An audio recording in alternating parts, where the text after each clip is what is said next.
Hi, I'm Dr. Michael Ross, otherwise known as Dr. Try, and I'd like to talk to you a little bit today about Superfeet. I really like Superfeet. For most people, they're a really good neutral support platform to put in their workout or running or hiking shoes. However, there's one small modification that I think is really good for the majority of people. And if you're looking at this video, it means that I have directed you to watch this because it's an instructional video on how to modify the Superfeet to be just a little bit better. Like I said, for most people. This is one of the Superfeet insoles that we'll be talking about today. On this you have the longitudinal arch, and you have, or are supposed to have, a transverse arch that goes across the front of the feet just behind the balls of the feet. And I've specifically have a used insole, Superfeet. This is one of mine, that's why it's so big, that has the imprint of where the ball of my feet and where the toes are, so that we can see exactly the modification that we're going to make to it. So the problem that I have with the Superfeet is the longitudinal arch is great, but there is no definite transverse arch. So if you take a look closer here, you can see that the actual Superfeet is a little bit concave here. When what I found for most people that's beneficial is to add a little bit of that convexness or a transverse arch. And the way that you can do this is really, really simple. So when you put the Superfeet in your shoes, everybody ends up having extra ones of the insoles that came with your shoes. And this is the material that we're going to use to build that transverse arch. What we want to do is create a small egg-shaped arch support, transverse arch support, just behind the ball of the feet. So you can see where I've imprinted here is the ball of feet, and right behind there is where we want this transverse arch support.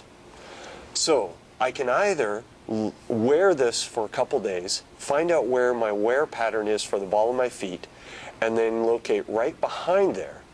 Or I can actually rest my foot on it, reach up underneath, find out where the spot is right behind the ball of my feet, and then transpose that onto the Superfeet insole.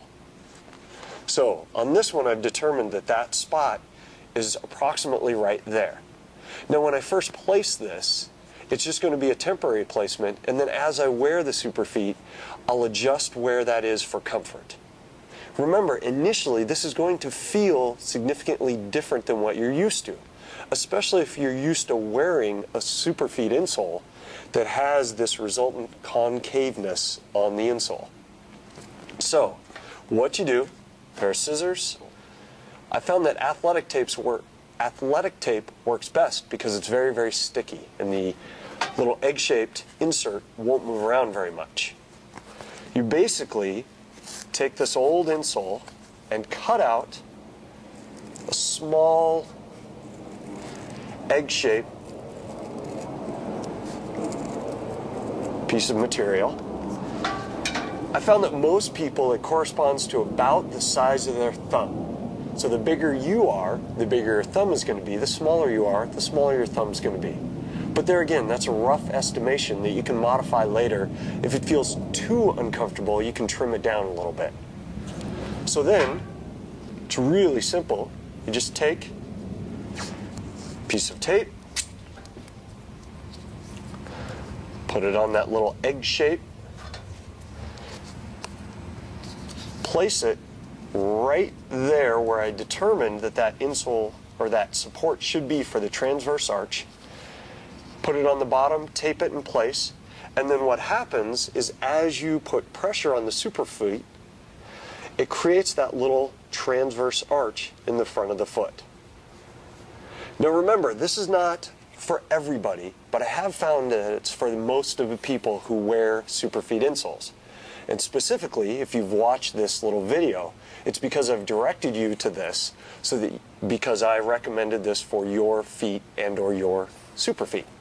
So, that's the transverse arch. Put that back in your shoe, and you'll notice that right away. And it may feel a little bit uncomfortable initially, and that's okay. If it feels too uncomfortable, go ahead and give me an email at ross@drtry.com or check with me, and we'll see if you've got it in the right place, or perhaps it's too big or too small. All right? Enjoy.